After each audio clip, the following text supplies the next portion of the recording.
Agradecer a oportunidade de poder mais uma vez estar aqui para poder ministrar a palavra de Deus. A lição foi bem interessante, alguns detalhes, como o irmão tinha comentado, algo também que era bem importante, algo que acaba sendo um pouco constrangedor para aquelas pessoas que vê o mal se multiplicar, como ali o tráfico de crianças, né? A gente sabe que todas essas consequências é por conta do pecado. Enquanto existir pecado, vai haver dor, vai haver sofrimento, vai haver todo tipo de misérias. As coisas precisam se cumprir. Cristo ele fez a parte dele em vencê-lo. Em vencer Satanás na cruz. Vencer o pecado. Então, essa obra de Cristo ela vai continuar. Essa obra de vitória, ela precisa continuar, precisa perdurar. Entendeu? Então, Cristo, ele venceu o pecado para que nós, com o seu poder, pudéssemos vencer juntamente com ele. Mas só que enquanto existir pecado, enquanto estivermos neste mundo, a dor e o sofrimento vai existir. O tema hoje da nossa pregação é vitoriosos por meio de Cristo. Em si, vitória sobre o pecado. E para dar início à nossa meditação de hoje, assim como vocês estão, eu vou me colocar de joelho aqui para fazermos uma breve oração. Querido Deus, maravilhoso Pai, Deus grandioso e poderoso, digno de toda honra, glória e louvor. Queremos, Senhor, nesta hora, te louvar e te engrandecer, pois somente o Senhor é digno. Que o meu eu nesta hora, Pai, desapareça. E o Senhor cresça em mim. Que o Senhor fale através de mim, Pai.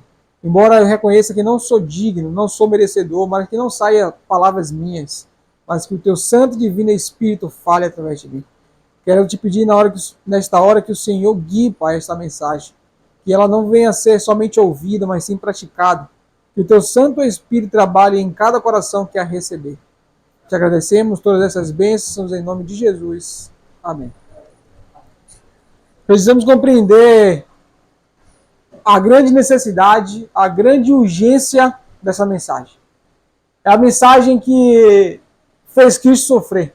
É a mensagem que fez com que um ato, que fez com que Cristo padecesse, que fez com que Cristo sofresse, que fez com que houvesse uma grande relutância, no céu, ao Deus ter que entregar o seu próprio Filho por causa de um único ato. Uma mensagem que nos traz uma grande necessidade de darmos um total crédito a ela. Nós precisamos compreender a urgência de atender os requisitos dessa mensagem. E essa mensagem ela é a vitória sobre o pecado. O pecado foi o motivo pelo qual Cristo sofreu e ainda sofre até hoje. O pecado ele não tem nada de glamouroso. O pecado ele não tem nada que venha nos trazer honra, glória. Pode trazer, mas de forma passageira. Que no final nos traz uma grande consequência. Assim como podemos ver em toda a trajetória de Cristo, assim como a gente pode presenciar e pode, através da sua palavra, tudo o que Cristo sofreu. Aqui ainda não foi o suficiente ainda para poder descrever tudo o que Cristo passou. Não teria espaço aqui para poder descrever todo o sofrimento de Cristo. Precisamos, como povo de Deus, entender que o pecado ainda faz Jesus sofrer. Precisamos abandoná-lo enquanto havemos tempo, enquanto ainda há graça. E nosso texto inicial está no livro de Lucas. Pode passar ali o primeiro slide, por favor. Vamos abrir nossa Bíblia no livro de Lucas, no capítulo 13. E os versos são o de 23 e 24.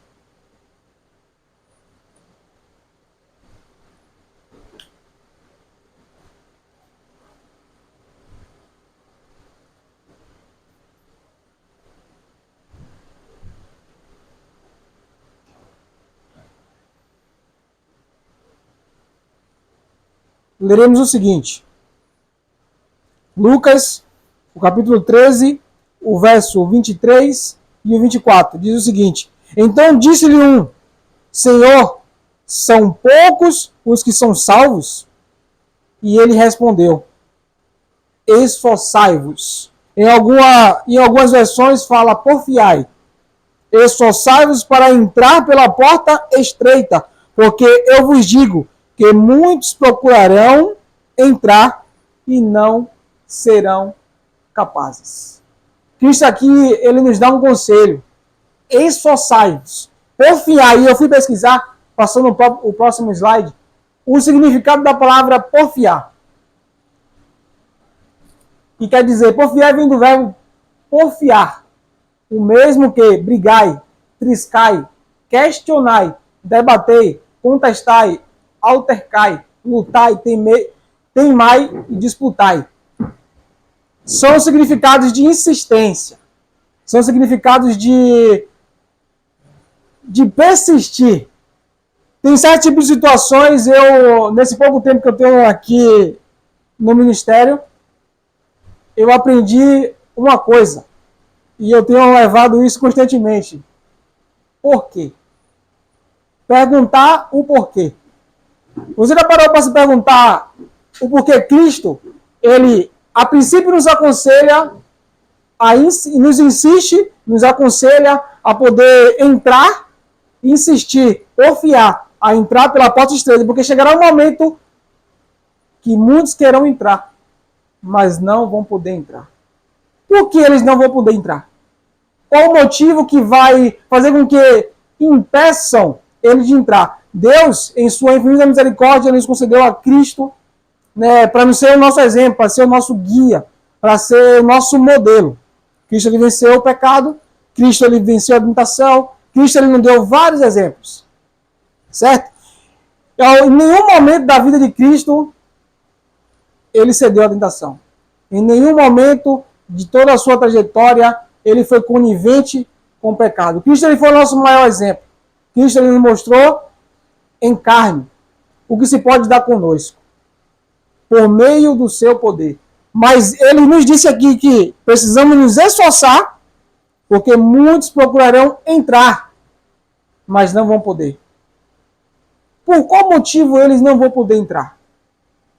Será que eles rejeitaram a mensagem em algum momento? Será que eles não quiseram viver a mensagem em algum momento? O nosso segundo texto está no livro de Tiago, no capítulo 1. Vamos abrir as nossas Bíblias no livro de Tiago, no capítulo 1.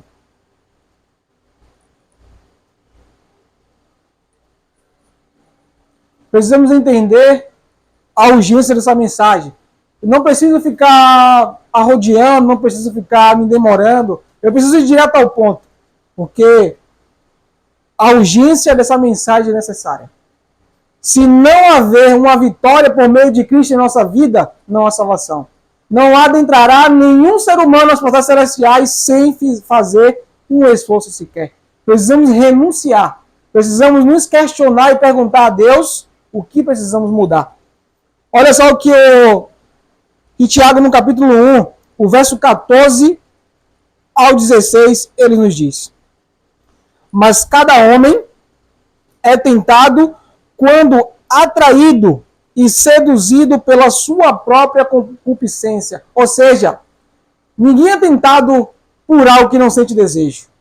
Ninguém será tentado por algo que não tem fraqueza. Satanás, ele jamais vai te tentar em um ponto em que você não tenha fraqueza. Eu não consumo refrigerante ou bebida alcoólica. Vamos ser mais abrangentes. Eu não consumo bebida alcoólica. Eu estou em uma festa. Se alguém põe uma bebida alcoólica diante de mim, aquilo ali para mim não vai ser uma tentação. Não vai ser fácil, não vai ser difícil de eu vencer aquilo ali. Porque eu não estou desejando aquilo ali, eu não desejo aquilo, eu não sinto a necessidade de ter aquilo para mim. Então aquela tentação vai ser fácil de eu vencer. Mas quando alguém coloca diante de mim algo que eu desejo, algo que eu sinto vontade de ter, algo que eu cobiço, aí sim se torna algo difícil. Mas é o que ele diz: cada homem é tentado quando atraído, ou melhor, seduzido pela sua própria concupiscência, ou seja, sua própria cobiça. Verso 15: depois, havendo a concupiscência concebido, gera o pecado, e o pecado, sendo consumado, gera a morte. Ou seja, a tentação em si, ela não é pecado. Quando você é tentado para que haja a culpa naquela ação você precisa cometer. Você precisa fazer. Você precisa praticar. A tentação em si, ela não é pecado. O pecado é quando você deseja, como está ali no verso 14, depois havendo a concupiscência, ou seja, o seu desejo concebido, gera o pecado. E o pecado sendo consumado, ou seja, quando você pratica, né, gera a morte. Então a culpa pelaquilo que você cometeu só vem depois que você pratica, não quando aquela tentação ela vem diante de nós. Agora o verso 16 ele diz: não erreis, amados, meus amados irmãos. Não há desculpa para pecar. Não há desculpa para desobedecer, desde quando Deus, em sua infinita e maravilhosa graça, nos concedeu todos os requisitos necessários para podermos vencer toda tentação. Ou seja, Eva, ela não precisava ter caído em tentação. Não era necessário. Se ela ouvisse todas as instruções que ela tinha sido dada antes. Nós temos um guia. Não há necessidade de perdição eterna para aqueles que seguem a palavra de Deus. Se nós seguirmos esse guia, se seguirmos essa bússola, não há perdição. Todos aqueles que se perderem, foi porque fizeram essa escolha. O pecado é uma escolha. Pode falar, irmão. Pode fazer a pergunta, claro. Uma dúvida que eu estou pensando sobre isso, né? Pode ficar à vontade. Não estou com vontade de ir para a igreja, avô, né? O sábado, para mim, ele não é atrativo, mas eu moro. Entendeu o meu ponto? Sim, estou entendendo. Será que serve? A palavra de Deus diz que, todavia, muitos me adoram com os lábios, mas o coração está distante de mim. Deus ele não quer, como ele fala, misericórdia quero e não sacrifício. Ou seja, a pessoa que não sente atração por aquilo que Deus instruiu que seria bom para mim, se eu faço, eu não estou fazendo por amor a Cristo. Estou fazendo por obrigação, ou seja, estou fazendo por temor da consequência daquilo que a ausência daquela prática vai me acarretar. Ou seja, eu não guardo o sábado. Se eu não guardo o sábado, Deus em sua palavra nos traz algumas consequências por desobediência à sua lei. Entende? Então, muitas pessoas elas guardam não porque tem que guardar, mas com medo da consequência. Deus não quer isso de nós. Deus não quer que a gente adore-o por força nem por violência. Ele fala, nem por força e nem por violência, mas pelo meu espírito. Então, Deus ele não quer tudo que Deus nos concedeu é para o nosso próprio bem.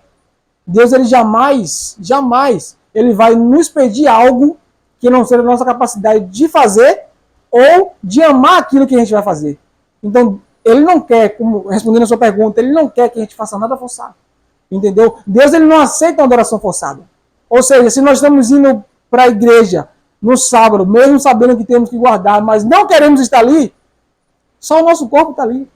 Entendeu? Então Deus ele não aceita esse tipo de adoração.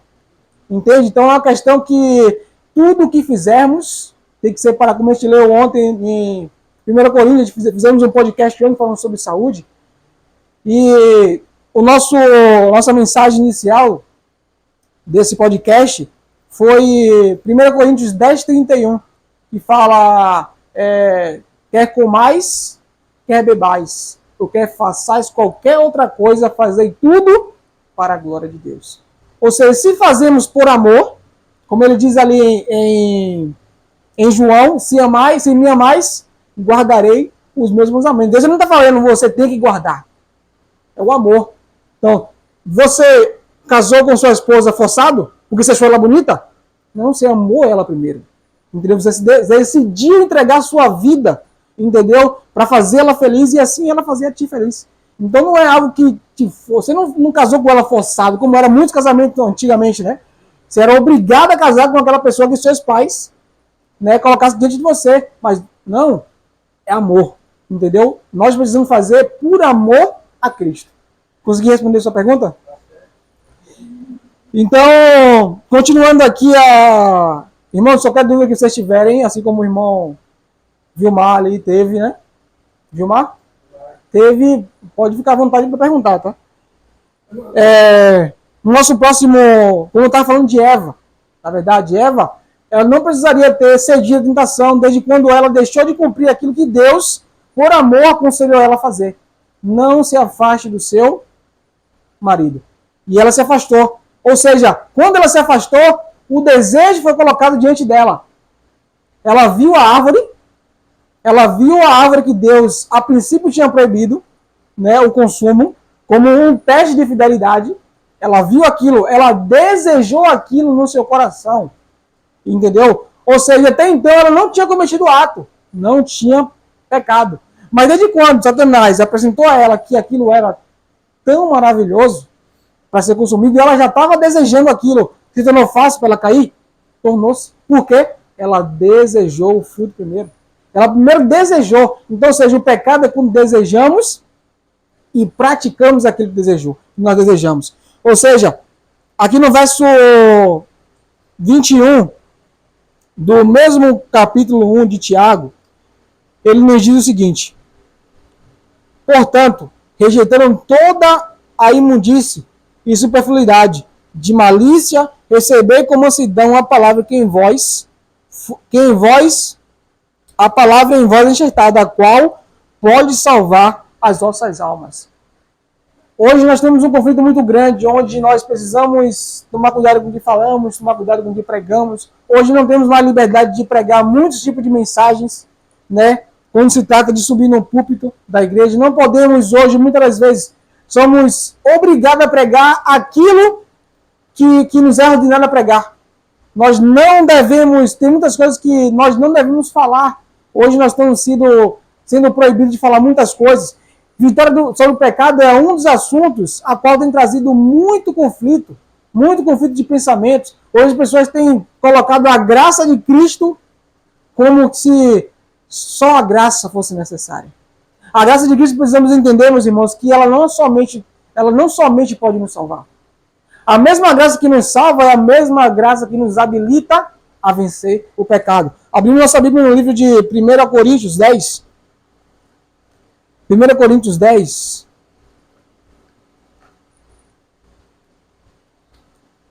O verso 13.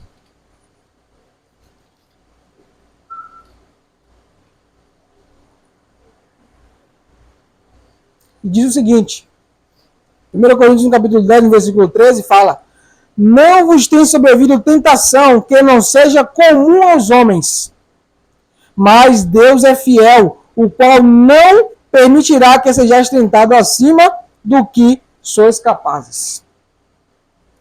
Mas também, com a tentação, fará um caminho para escapar.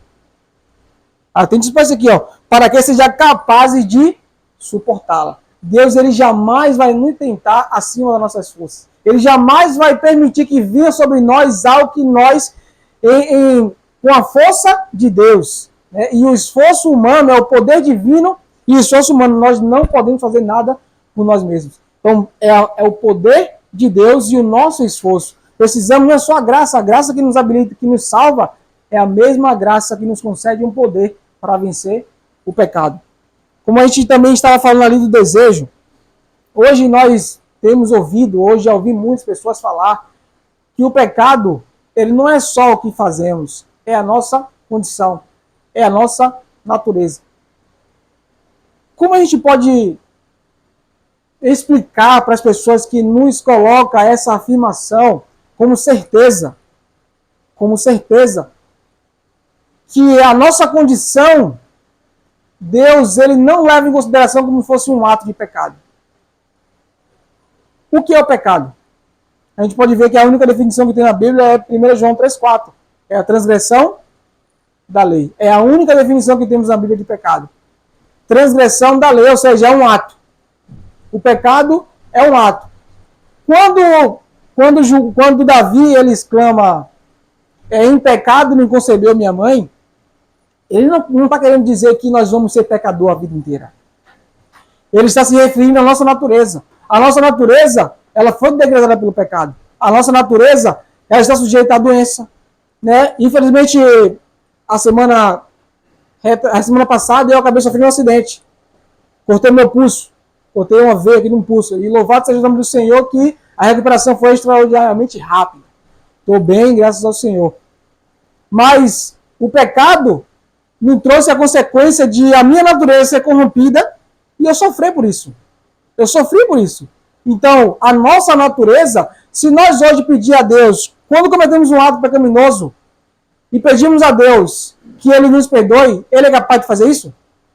Ele é capaz de tirar aquela transgressão que cometemos e nos perdoar? Sim, Ele é capaz. Mas se nós chegarmos a Deus em oração e pedir ao Senhor, me perdoe por ter uma natureza pecaminosa, Ele pode executar algum ato de transferência e nos conceder perdão por isso? Ele não pode. Porque senão não vai se cumprir o que está escrito ali em Coríntios 15, né? Quando Jesus voltar, irá transformar a nossa natureza corruptível. Então a nossa natureza ela não é pecado. Entendeu? Não podemos dar desculpa em a nossa natureza ser corrompida para cometer o ato do pecado. O pecado é uma escolha. Nós, como o Tiago ele falou, é o nosso desejo, a nossa própria cobiça. Nós somos tentados pelo aquilo que nós mesmo cobiçamos. Vejamos o nosso próximo slide.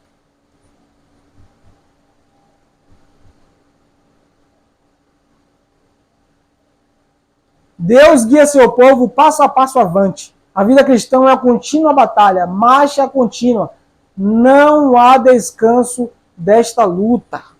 Enquanto vivemos neste mundo, não haverá descanso em obter vitória. Não haverá descanso. Quando nós estamos... Eu não sei quantos aqui já praticaram algum tipo de esporte que houve algum tipo de rivalidade ou precisava... Havia pódio. Eu pratiquei judô durante 10 anos da minha vida. E muitas vezes eu precisava me preparar para isso. Eu treinava todos os dias. Eu não falhava um dia o treino. Nem um dia. E quando eu queria me submeter a uma categoria menor, né, eu tinha um certo peso, mas eu queria pegar adversários mais inferiores à capacidade que eu tinha. Então, menos experientes do que eu, então eu tinha que fazer um tipo de sacrifício. E qual sacrifício eu fazia? Eu queria perder peso.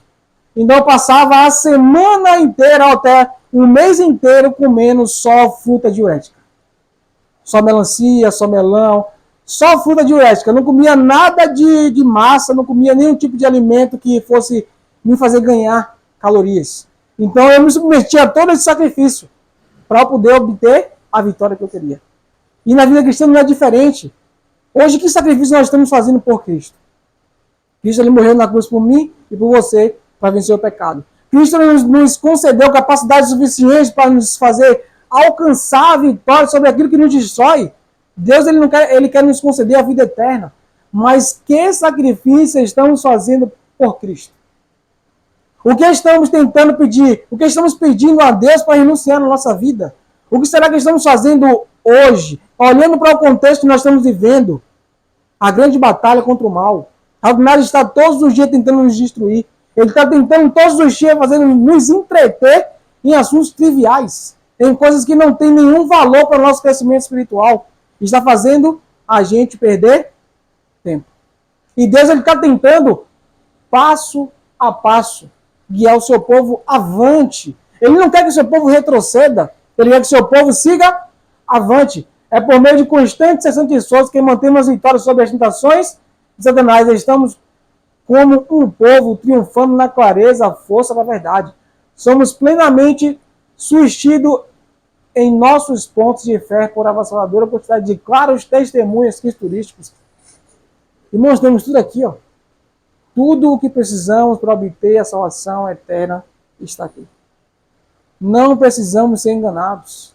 Não precisamos ser distraídos. Não precisamos perder tempo com coisas que não têm nenhum valor a agregar na nossa vida espiritual, tanto aqui na terra como na nossa vida futura. Satanás está tentando, precisamos nos atentar a isso. Satanás está tentando fazer o povo de Deus ficar disperso. De todas as maneiras possíveis, coisas que a nossos olhos humanos podem ser coisas simples.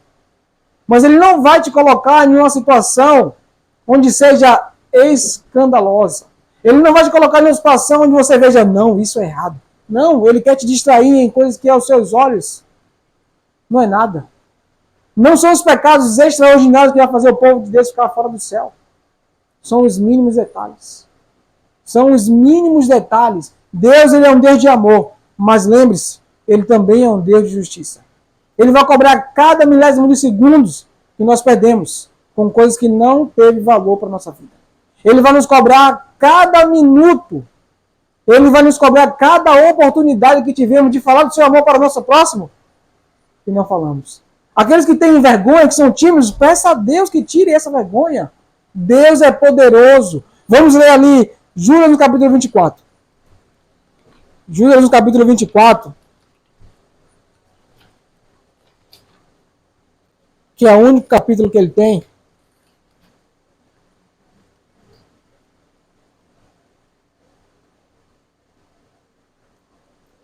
O verso 24 de Judas, ele diz o seguinte: ora, aquele que é poderoso para impedir-vos de cair, aquele que é poderoso para vos impedir de cair e para apresentar-vos sem defeito. Quem é que tem esse poder? Cristo tem esse poder. Ele tem o poder de nos apresentar o que foi. Ele jamais vai nos pedir algo que não está na nossa capacidade de fazer. Olha só o que ele pediu a Abraão, não precisa abrir. Só se atente. Gênesis capítulo 17. O capítulo 17 de Gênesis, o primeiro verso desse capítulo diz: e quando Abraão era de idade de 99 anos, o Senhor apareceu a Abraão e lhe disse: eu sou o Deus Todo-Poderoso. Anda diante de mim e ser perfeito. Será que Deus ia pedir isso aqui a Abraão sem que Abraão pudesse fazer? Será que Deus está pedindo algo de mim e de você que nós não somos capazes de realizar? Deus é tão injusto a esse ponto? Será que Deus ele não compreende? Ele não compreende que ele está fazendo algo, ele pode estar fazendo algo que nós não podemos suportar? Deus ele é poderoso para nos impedir de cair e apresentarmos diante da destra de Deus sem defeito. Abrindo nossa Bíblia ali no livro de Salmos 101.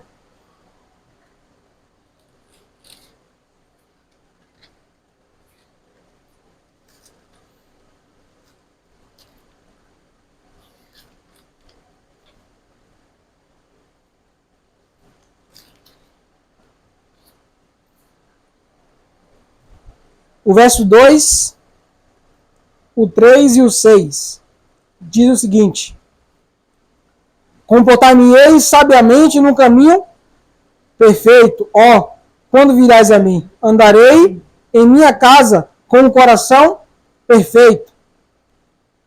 Não porei coisa maligna diante dos meus olhos. Verso 6: os meus olhos estão sobre os fiéis da terra, para que eles habitem comigo. Aquele que anda no meu caminho perfeito, esse me servirá. Isso não é, irmãos, legalismo. Isso não é perfeccionismo. Essa é a palavra de Deus. Deus ele vai ser perfeito na esfera dele. Deus ele quer que nós sejamos perfeitos na nossa. Deus ele não quer que sejamos perfeitos como ele, sendo Deus. Deus ele quer que nós sigamos aquilo que ele nos instruiu em sua palavra. Dando crédito a confirmando essa mensagem, vamos ler ali Tito, no capítulo 2, abrindo nossa Bíblia no livro de Tito.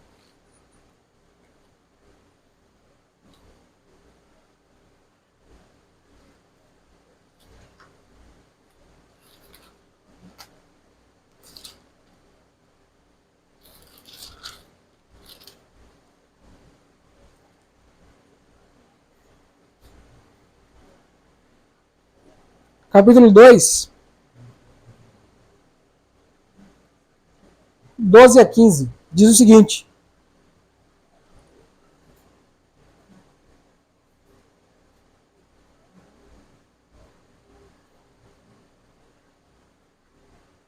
eu estou em Timóteo.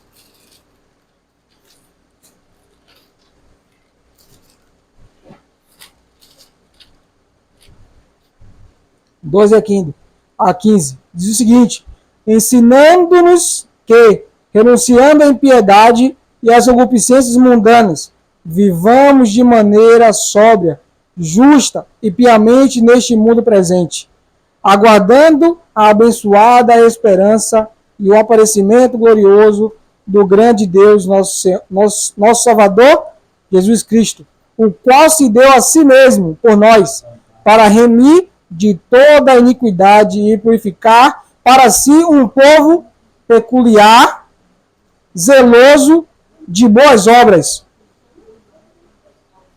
o qual se deu a si mesmo por nós para nos remir de toda a iniquidade. Foi para que Deus se entregou para nós, para nos remir de toda a iniquidade e purificar para si um povo peculiar, zeloso de boas obras. Fala dessas coisas, exorta e repreende com toda autoridade. Ninguém o despreze.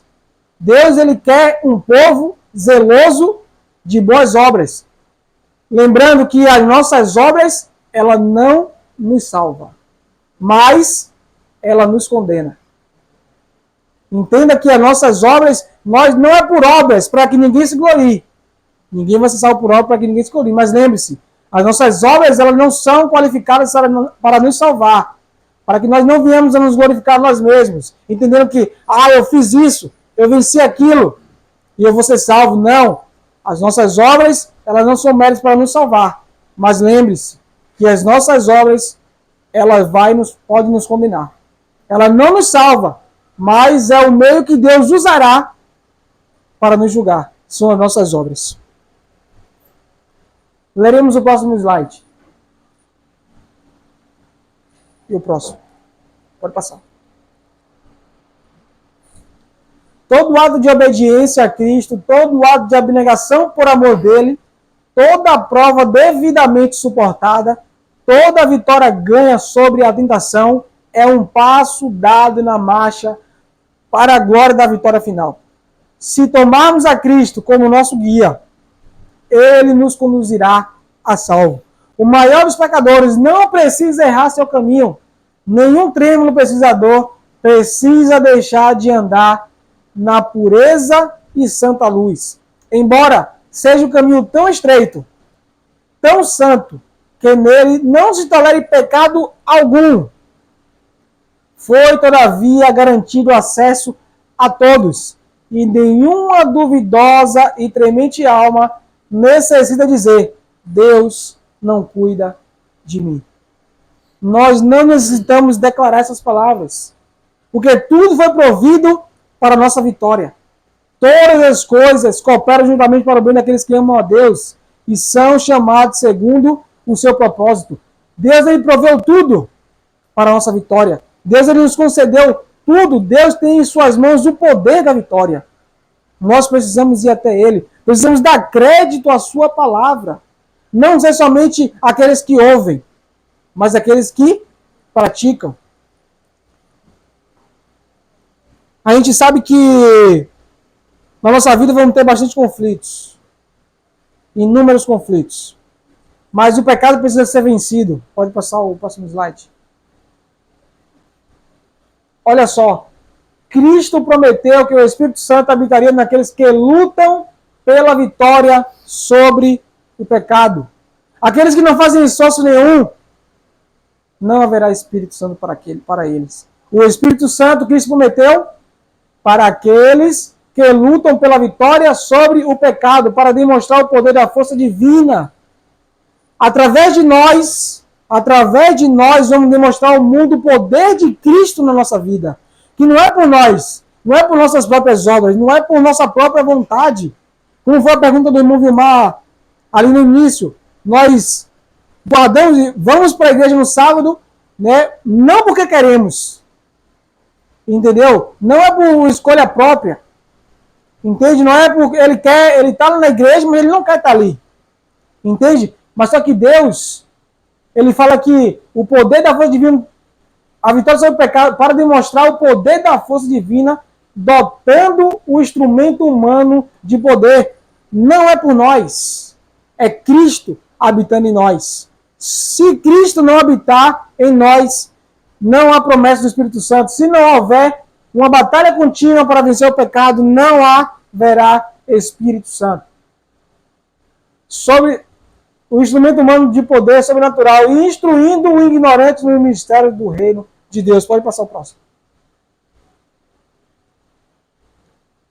Foi mostrado que a maior causa de o povo de Deus se achar agora nesse estado de cegueira espiritual é o não receberem a correção. Hoje temos esse grande problema. Hoje, quando a gente vai instruir, quando a gente vai falar em um determinado ponto da mensagem como esse, vitória sobre o pecado, muitos têm rejeitado. Muitos falam que, outros dão a desculpa de dizer, todos pecaram. Mas esquece que foi provido um plano, todos pecaram, mas o texto não está querendo dizer que todos vão permanecer pecando. O texto diz que todos pecaram. Passado. Não presente e futuro. Todos pecaram. Somos pecadores. Mas não necessitaremos permanecer pecando. É isso que o texto está querendo dizer. E todos pecaram e carecem da glória de Deus. Ou seja, essa carência se cumpriu aqui em Colossenses. Colossenses no capítulo 1.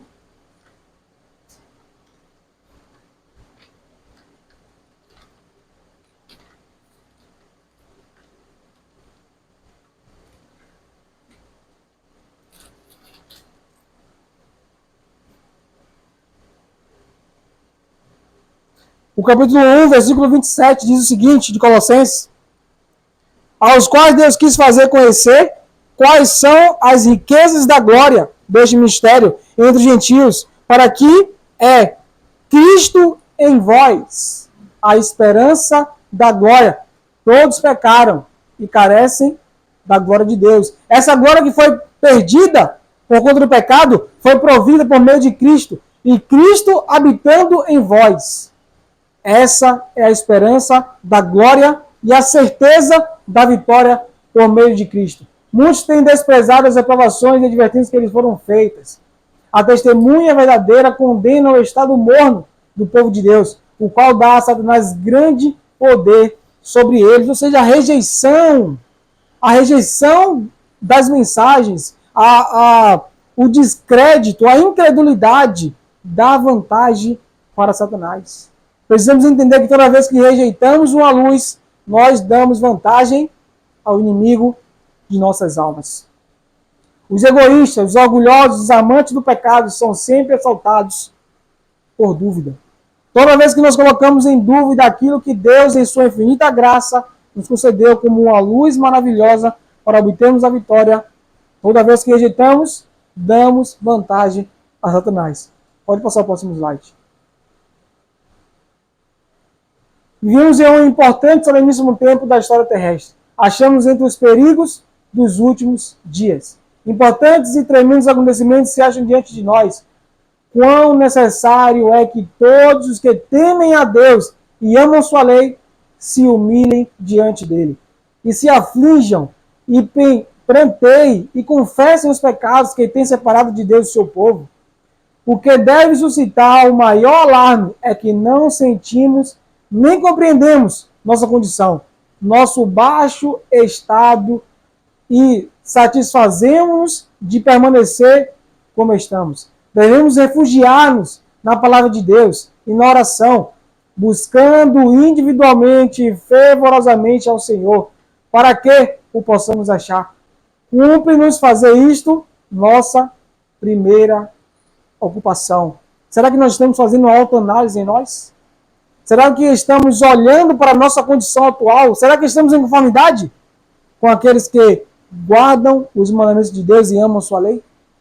Será que estamos em conformidade, vivendo à altura da lei, das normas que o Senhor nos concedeu? A norma é alta, como o Senhor falou. O caminho é estreito. Mas só que a estreiteza do caminho não é condição para querermos escolhermos ser amantes dos prazeres do mundo. Não é porque a porta é estreita. Jesus ele não disse que seria fácil. Ele não nos concedeu uma prova fácil. mas ele nos concedeu o poder para vencer a tentação. Ele nos concedeu o poder para vencer o pecado. Passemos ao próximo slide.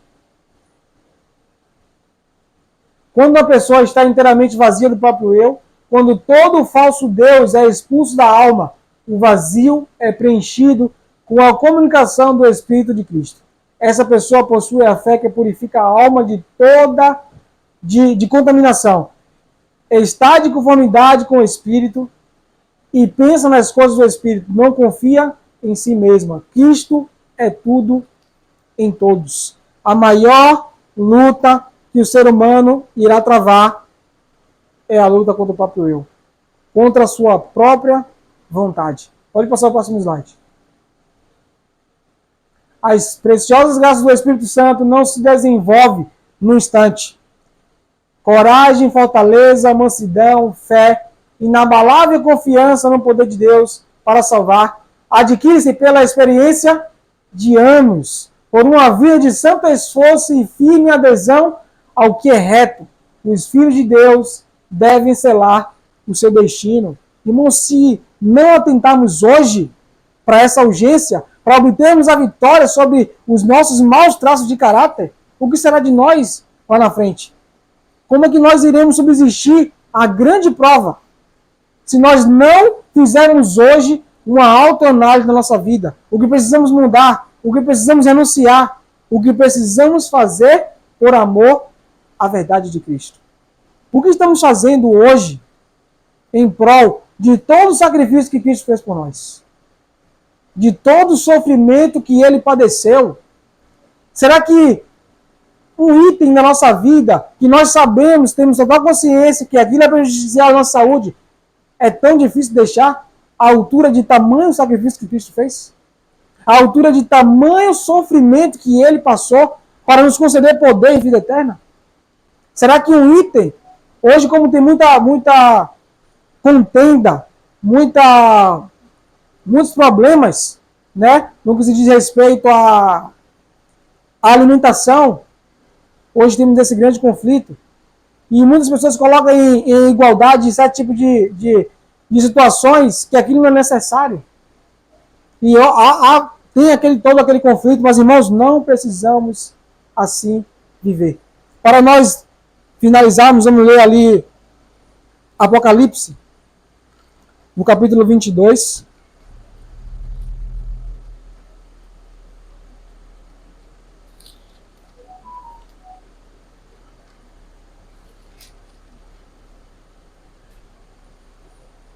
Enquanto ali também o último slide, pode ser.